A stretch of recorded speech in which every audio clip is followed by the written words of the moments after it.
দক্ষিণ চব্বিশ পরগনার কুলতলিতে চতুর্থ শ্রেণীর ছাত্রীকে ধর্ষণ করে খুনের অভিযোগে তোলপাড় গোটা রাজ্য। এই ইস্যুকে হাতিয়ার করে শনিবার রায়গঞ্জে প্রতিবাদ মিছিল করল জেলা বিজেপি। শনিবার রায়গঞ্জ শহরের সুপারমার্কেট থেকে শুরু হয় এই প্রতিবাদ মিছিল। শহর পরিক্রমার পর মিছিল শেষ হয় জেলা পার্টি অফিসে।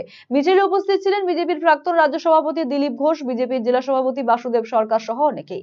কুলতলির ঘটনা নিয়ে তীব্র ক্ষোভ উগরে দেন বিজেপি নেতৃত্ব। এই মিছিলের পর বিজেপি জেলা পার্টি অফিসের সামনে রাস্তার ওপরে সভা ও বস্ত্র বিতরণ কর্মসূচির আয়োজন করা হয়, যেখানে বক্তব্য রাখেন দিলীপ ঘোষ।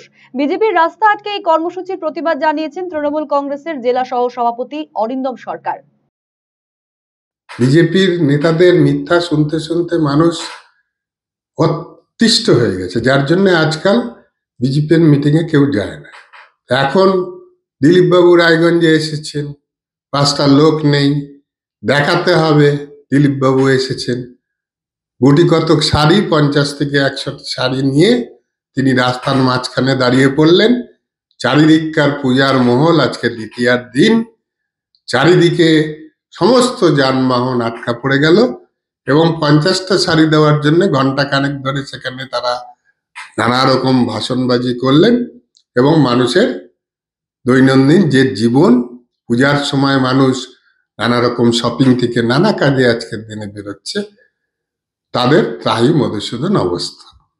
তো এদের যে অবস্থা দাঁড়িয়েছে, জোর যার মানুষকে এদের মুখটা দেখানো চাই, তো সেই ব্যবস্থা করেছে এবং মানুষকে বিব্রত করেছে।